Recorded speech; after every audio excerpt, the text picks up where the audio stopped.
Hi everyone, welcome to my channel जिज्ञासा। आज जो हम टॉपिक अपने वीडियो में कवर करेंगे that is leadership style. Now leadership style में जो हम 5 स्टाइल डिस्कस करेंगे that is autocratic leadership style, democratic, laissez faire, transactional and transformational.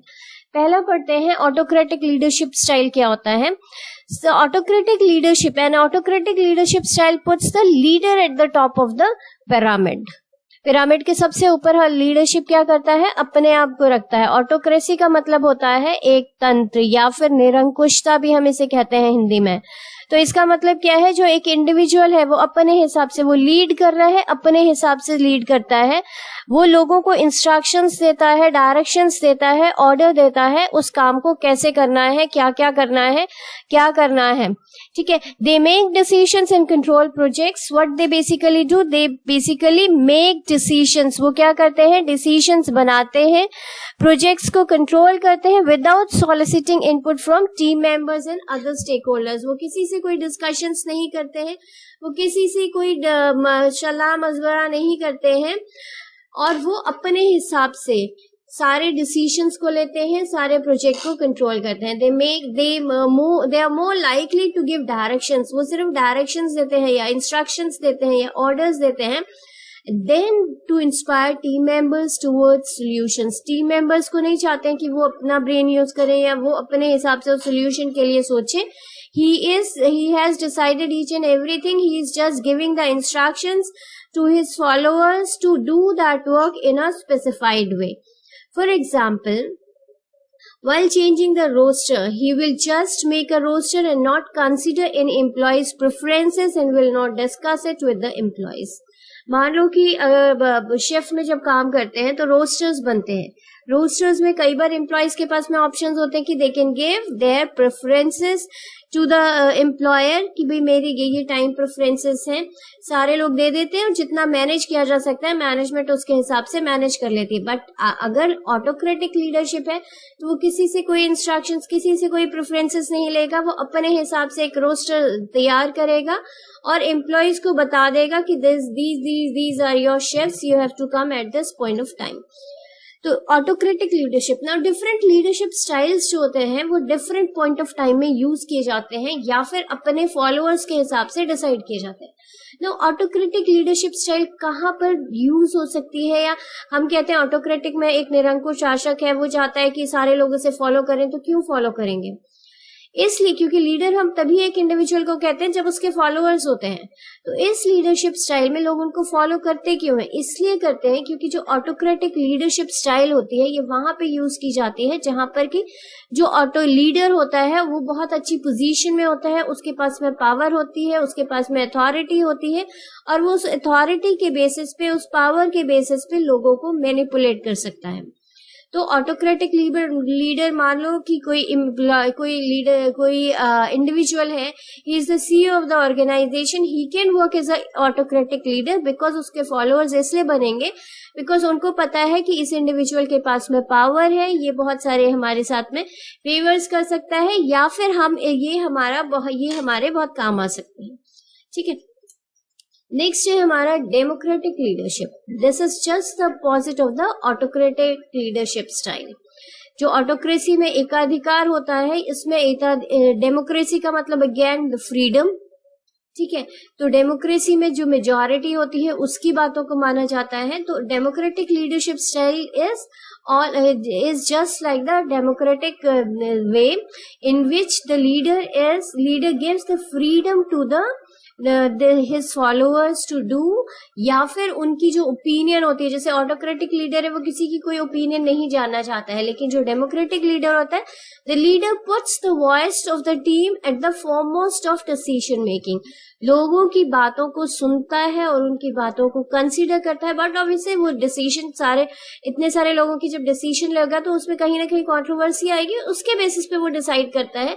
Decision तो एंड में वो ही करता है, but still he considers, he give due considerations, he take the consideration of the other persons, उनके view points को सुनता है और उसके बेसिस पे डिसीजन मेकिंग करता है। The leader seeks input from subordinates.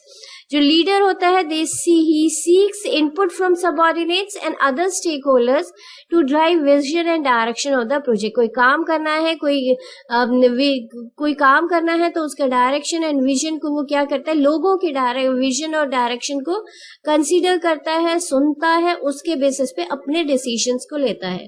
Democratic leadership is the most effective leadership. इसको इफेक्टिव लीडरशिप क्यों माना जाता है? बिकॉज इसमें जो डिसीजन होता है वो एक इंडिविजुअल नहीं ले रहा होता है.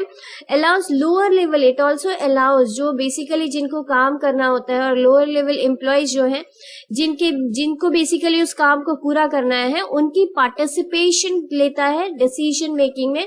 उनकी जो पार्टिसिपेशन होती है उसको कंसीडर करता है. ठीक है. For example, to decide the monthly target of his sales team, democratic leader discusses it with the teammates and decided with mutual consent.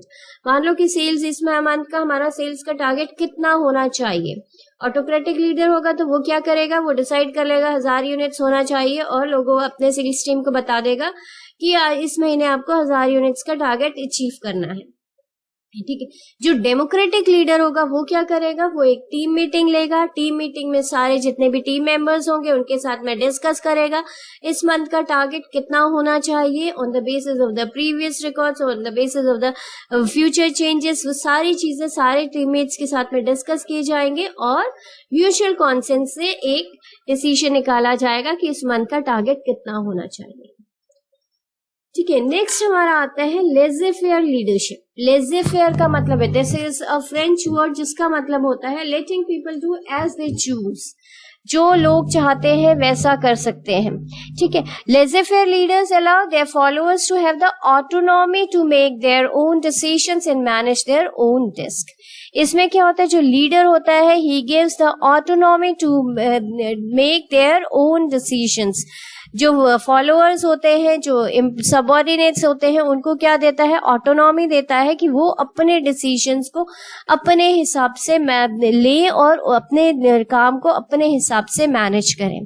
ठीक है. Laissez faire leaders don't offer directions. ये जब तक कि डायरेक्शंस नहीं देते, ये अपने सबऑर्डिनेट्स को काम बता देते हैं और उसको कैसे करना है, वो सारी चीजें जो उनका फॉलोअर होता है वो अपने हिसाब से डिसाइड करता है. They don't offer any directions unless the team member ask for it. जब तक कि पूछा ना जाए, जब तक कि उनको कोई प्रॉब्लम नहीं आती है, वो जो टीम में जो लेजे फेयर लीडर है वो उनको हेल्प नहीं करता है या उनको कोई डायरेक्शन नहीं देता है.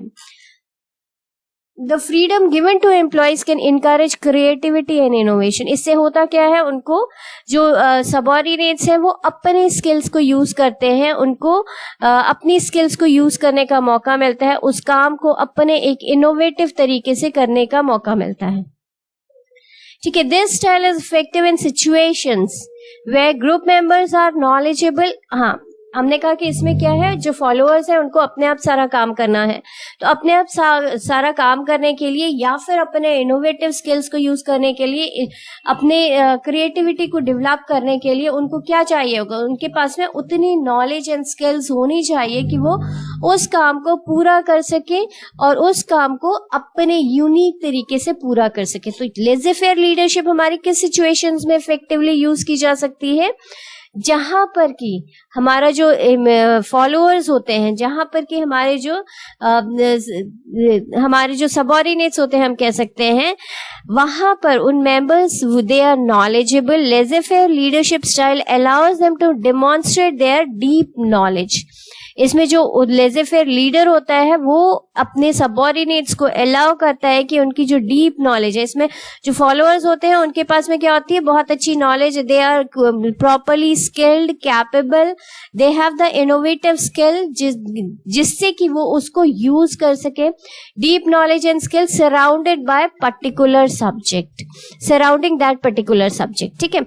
तो हमने कहा कि इसमें जो लेजे फेयर लीडर होता है उसकी जो इंटरफेरेंस होती है उस काम को करने में बहुत कम होती है. वो अपने फॉलोअर्स को फ्रीडम देता है कि आप अपने काम को अपने हिसाब से पूरा करें, उनको कोई डायरेक्शन नहीं देता है और ये चाहता है जब तक कि कोई उनके पास प्रॉब्लम लेके नहीं आता है, वो उसके लिए उस प्रॉब्लम के उनको कोई डायरेक्शन नहीं देते. ठीक है। तो ये और इससे क्या फायदा होता है कि वो अपनी इनोवेशन एंड क्रिएटिविटी को यूज कर सकते हैं या फिर अपने नॉलेज को और कैपेबिलिटीज को यूज कर सकते हैं और अपने काम को बेस्ट तरीके से कर सकते हैं। और इसके लिए सिचुएशंस कब इफेक्टिव होती है, जबकि एक जो लीडर होता है, जो फॉलोअर्स होते हैं, उनके पास में knowledge, they are properly man, they have deep knowledge हम कह सकते हैं, या फिर दे आर प्रॉपरली स्किल्ड, उस काम को करने में वो कैपेबल है और वो उस काम को बहुत अच्छे तरीके से कर सकते हैं। नाउ नेक्स्ट आते हैं हम ट्रांजैक्शनल लीडरशिप। ट्रांजैक्शनल लीडरशिप जो स्टाइल होता है, उसमें style that relies on attaining goals through structure supervision. इसमें जो लीडरशिप है वो किस बेसिस पे, किसके होते हैं, अपने काम को कैसे अटेन करना है, on the basis of structure, supervision and a system of reward and punishment.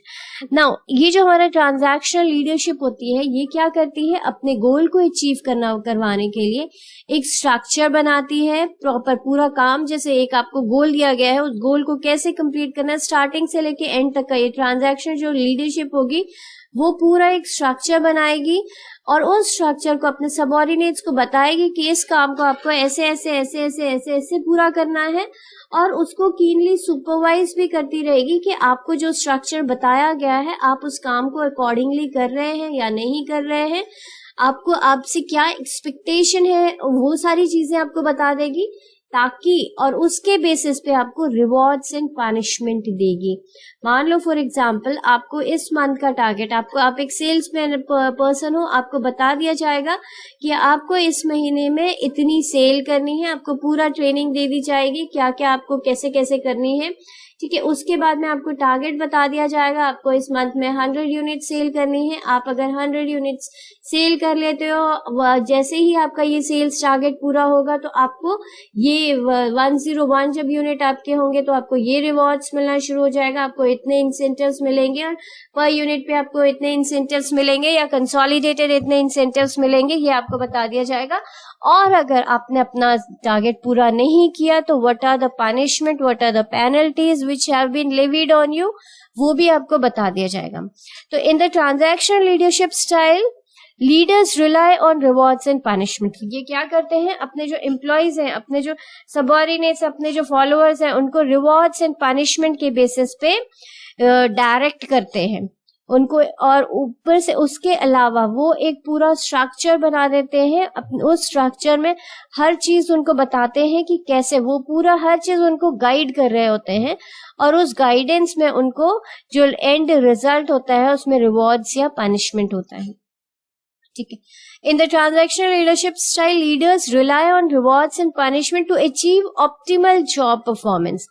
अपनी ऑप्टिमल जॉब परफॉर्मेंस को अचीव करने के लिए वो किसका सहारा लेते हैं, रिवॉर्ड्स एंड पनिशमेंट का सहारा लेते हैं on their subordinates, from their subordinates.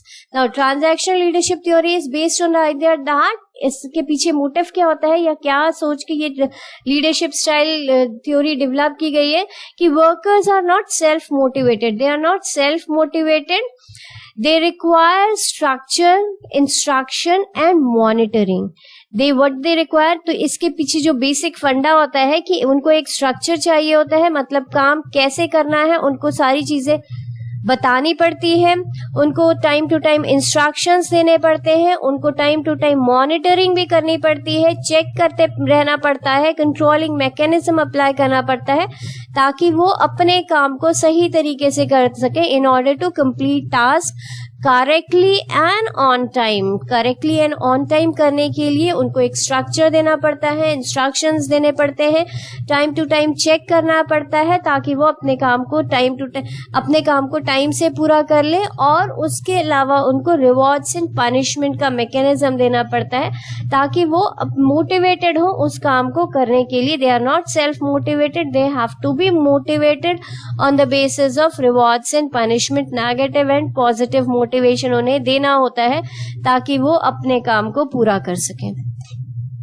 Now हमारा जो लास्ट है that is transformation leadership. Transformation का मतलब क्या होता है? ट्रांसफॉर्मेशन मतलब एक इंडिविजुअल को पूरा कंप्लीटली चेंज कर देना। तो ट्रांसफॉर्मेशन लीडरशिप स्टाइल जो होता है वो भी इसी तरीके का होता है। The transformation leadership approach encourages, inspires and motivates individual employees to innovate and create the change necessary to shape the future success of the company. ये जो ट्रांजैक्शनल लीडरशिप होती है, अप्रोच होती है, it encourages, inspires and motivates. It encourages, ये क्या करती है, इनकरेज करती है, इंस्पायर करती है और मोटिवेट करती है अपने एम्प्लॉयज को कि वो इनोवेटिव स्किल इनोवेट कर सके, वो क्रिएट कर सके नेसेसरी चेंजेस जो चाहिए हमें, और एक सक्सेसफुल फ्यूचर के लिए कंपनी को एक सक्सेसफुल फ्यूचर की ओर लेके जाता है. Now transformational leadership inspires and motivate their workers without micro managing. में माइक्रो मैनेजिंग का मतलब होता है ये इंस्पायर एंड मोटिवेट तो करते ही हैं लेकिन माइक्रो मैनेज नहीं करते. माइक्रो मैनेज का मतलब like transformational leadership, they like transactional leadership, they don't guide them कि इस काम को ऐसे करना है, ऐसे करना है, ऐसे करना है, और उनको मॉनिटर नहीं करते रहते हैं. उनको पूरी इंडिपेंडेंस देते हैं, इसमें ऑटोनॉमी देते हैं, अथॉरिटी देते हैं, ऑटोनॉमी देते हैं कि आप अपने काम को, इसमें इंकरेज करते हैं, इंस्पायर करते हैं, मोटिवेट करते हैं, बट माइक्रो मैनेज नहीं करते हैं. दे ट्रस्ट ट्रेन्ड एम्प्लॉयज, वो क्या करते हैं, अपने एम्प्लॉयज पे ट्रस्ट करते हैं to take authority over decisions in their assigned jobs.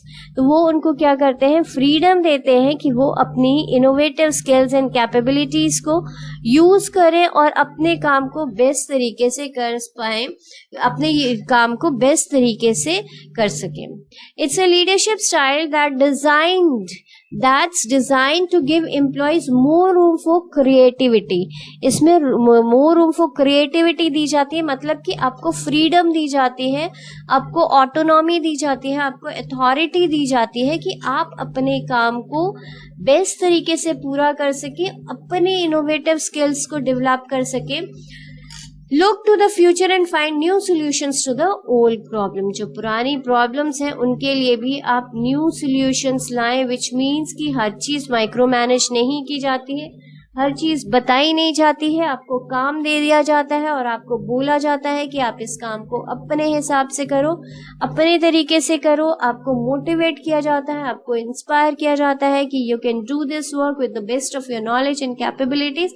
And transformational leadership जो होती है वो खुद भी बहुत नॉलेजेबल लीडर्स होते हैं, एंड देयर सबऑर्डिनेट्स, जो फॉलोअर्स होते हैं उनके या जो सबऑर्डिनेट्स उनके होते हैं, वो भी बहुत स्किल्ड होते हैं, बहुत ट्रेंड होते हैं, जिससे कि उनके पास में भी इनोवेटिव स्किल्स होती है ताकि वो अपने काम को बेस्ट तरीके से पूरा कर सके. तो these are basically the 5 types of leadership style जिनको कि different point of time में यूज किया जाता है, या हम कह सकते हैं ये स्टाइल किस पॉइंट ऑफ टाइम में कौन से स्टाइल की लीडरशिप रिक्वायर्ड होती है, वो एक मैनेजमेंट जो होता है उसे डिसाइड करना होता है कि उनके जो सबऑर्डिनेट्स हैं या जो फॉलोअर्स हैं उनको जो लीडरशिप चाहिए उस तरह की लीडरशिप स्टाइल को फॉलो करना होता है. तो hope you would have understood it properly, and still if you have any problem you can write to me on my comment box, and if you like the video then please share and subscribe. Also press the bell icon so that you'll get the notifications. Thanks for watching.